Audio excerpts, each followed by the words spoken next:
மாண்புமிகு பள்ளிக்கல்வித்துறை அமைச்சர் அவர்கள் பல்வேறு வகையான அறிவிப்புகளை வெளியிட்டிருக்கின்றார்கள். இந்திய பள்ளி ஆசிரியர் கூட்டமைப்பின் சார்பில் அரசு பள்ளிகளுக்கும் வழங்கப்பட வேண்டும் என்ற ஒரு கோரிக்கையினை முன்வைத்து அரசிடம் நாங்கள் கோரிக்கை வைத்திருந்தோம். அதற்கான மாவட்ட தலைநகரங்களில் ஆர்ப்பாட்டமும் நடத்தியிருந்தோம். அதனுடைய வெளிப்பாடாக இன்று அவர்கள் ஒரு நல்ல அறிவிப்பினை வெளியிட்டிருக்கின்றார்கள். அரசு உதவி பெறும் பள்ளிகளில் உயர் தொழில்நுட்ப ஆய்வகங்கள் அமைக்கப்படும் என்கின்ற ஒரு அறிவிப்பினை மாண்புமிகு பள்ளிக்கல்வித்துறை அமைச்சர் அன்பில் மகேஷ் பொய்யாமொழி அவர்கள் அறிவித்திருக்கின்றார்கள். இந்த அறிவிப்பை எங்களுடைய கோரிக்கையினை ஏற்று அறிவித்துள்ளதால் இதனை நாங்கள் மனதார வரவேற்கின்றோம். அதை போலவே மாணவர்களுக்கு நன்னெறி கல்வியினை புகுத்துவதற்கான அறிவிப்பினையும் வெளியிட்டிருக்கிறார்கள். 6 முதல் 9 வகுப்பு வரை கணினி அறிவியல் பாடம் AI தொழில்நுட்பம். ஜி கோபி, மாநில தலைவர், தமிழ்நாடு உயர்நிலை மேல்நிலை பள்ளி கணினி ஆசிரியர் சங்கம். நேற்று நடைபெற்ற கல்வி மானிய கோரிக்கையிலே கணினி ஆசிரியர்களோட நீண்ட கால கோரிக்கையான கலைஞரின் கருணாநிதி அவர்களின் கனவு திட்டமான 6 முதல் 9 வகுப்பு வரை உள்ள மாணவர்களுக்கு கணினி அறிவியல் பாடத்திட்டத்தை கொண்டு வந்த அறிவிப்பை கொண்டு வந்த தமிழ்நாடு அரசுக்கும் மாண்புமிகு அமைச்சர் அவர்களுக்கும் முதல்வர் நன்றியை தெரிவித்துக் கொள்கிறோம்.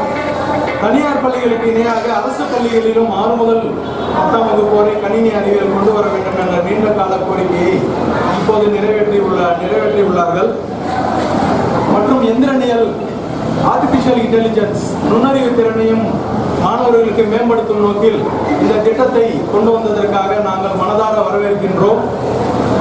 மற்றும் அரசு பள்ளிகளில் உள்ளதை போலவே அரசு உதவி பெறும் பள்ளிகளிலும் உயர் தொழில்நுட்ப ஆய்வகம் கொண்டு வந்ததற்கும் எங்களுடைய மனமார்ந்த நன்றிகளை தெரிவித்துக் கொள்கிறோம். மேலும் 9 முதல் 12ஆம் வகுப்பு வரை பயிலும் மாணவர்களுக்கு ரோபோட்டிக்ஸ் லேப், எந்திரனியல் மன்றம், எந்திரனியல் ஆய்வகம் உருவாக்குவதற்கான அறிவிப்பை வெளியிட்ட தமிழ்நாடு அரசுக்கும் இதன் மூலம் நன்றியை தெரிவித்துக் கொள்கிறோம். மேலும் 6 முதல் 10ஆம் வகுப்பு வரை பயிலும் மாணவர்களுக்கு கணினி அறிவியல் போதிக்க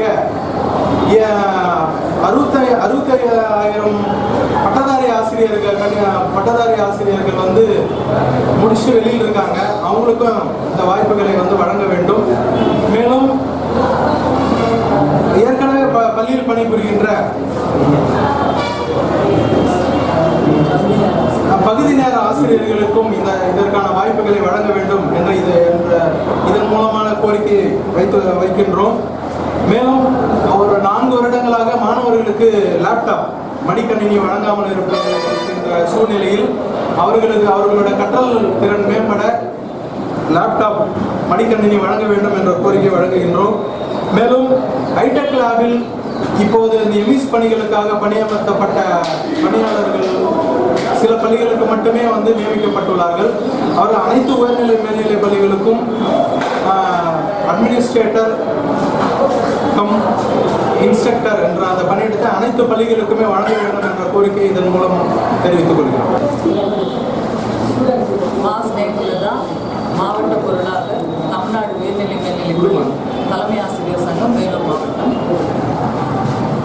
தமிழ்நாடு பள்ளிக்கல்வித்துறையில் சமீபத்தில் நிறைவேற்றப்பட்ட பள்ளிகளுக்காக ஒதுக்கப்பட்டிருக்கின்ற இந்த மானிய கோரிக்கைகள் எல்லாமே நிறைவேற்றப்பட்டிருக்கிறது.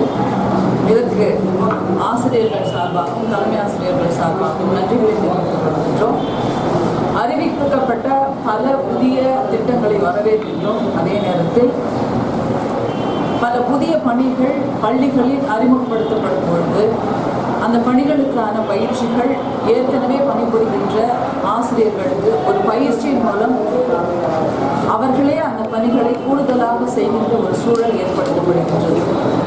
முக்கியமாக ஏற்கனவே பாட ஆசிரியர்களாக பணிபுரிகின்ற ஆசிரியர்களுக்கு கூடுதலாக கணினி பயிற்சியும் கொடுக்கப்பட்டு அந்த பணியும் அவர்களை ஏற்று செய்கின்ற ஒரு சூழ்நிலை பள்ளிகளில் நிலவுகின்றது.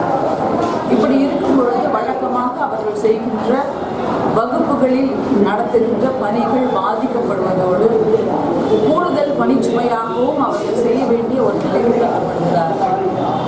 இது போன்ற கூடுதல் பணிகளுக்காக ஏற்கனவே ஆயிரக்கணக்கான படித்த பட்டதாரி தகுதி பெற்ற மக்கள் இருக்கும் பொழுது அந்த பட்டதாரிகளுக்கான வேலை வாய்ப்பை ஏற்படுத்துவதன் மூலம் ஏற்கனவே பணிபுரிகின்ற ஆசிரியர்களுக்கான பணிச்சுமை குறைவதோடு ஒரு தரமான கல்வி சூழலை பள்ளிகளில் ஏற்படுத்த முடியும்.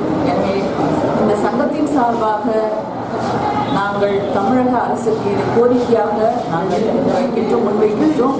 மேலும் அரசு பள்ளிகளில் மிக நெடுங்காலமாக நிலவுகின்ற தூய்மை பணியாளர்கள் நிரந்தர பணியிடங்கள் எதுவும் ஏற்படுத்தப்படாமல் தொய்வாக காலமுறையில் பணியிடங்களை உருவாக்கப்படாமல் அந்த பணிகள் பாதிக்கப்படுவதோடு குறைந்த ஊதியத்திற்கு பணியாளர்கள் கிடைக்காமல் இந்த ஒரு காரணத்திற்காகவே நிறைய பொதுமக்கள் தங்களுடைய பிள்ளைகளை அரசு பள்ளிகளில் சேர்ப்பதற்கு சுணக்கம் காட்டுவது பள்ளியினுடைய என்ரோல்மெண்ட்டை பாதிக்கும் என்பதை எல்லா தலைமை ஆசிரியர்களின் சார்பாக அரசின் கவனத்துக்கு கொண்டு செல்ல கடமைப்பட்டிருக்கின்றோம். எனவே எல்லா பள்ளிகளுக்கும் தூய்மை பணியாளர்கள் நியமிப்பதை அனைத்து ஆசிரியர்கள் சார்பாக தமிழக அரசுக்கு வலியுறுத்துகின்றோம். அவர்கள் காலமுறை ஊதியத்தின் அடிப்படையில் பணியமர்த்தப்பட்டால் ஒழிய இதற்கு தீர்வு காண முடியாது என்பதை இந்நேரத்தில் கூறிக்கொள்கின்றோம். மேலும் எங்களின் நீண்ட நாளைய கோரிக்கைகளை கவனத்தில் கொண்டு நிறைவேற்றப்பட்டிருக்கின்ற அனைத்து நடவடிக்கைகளையும்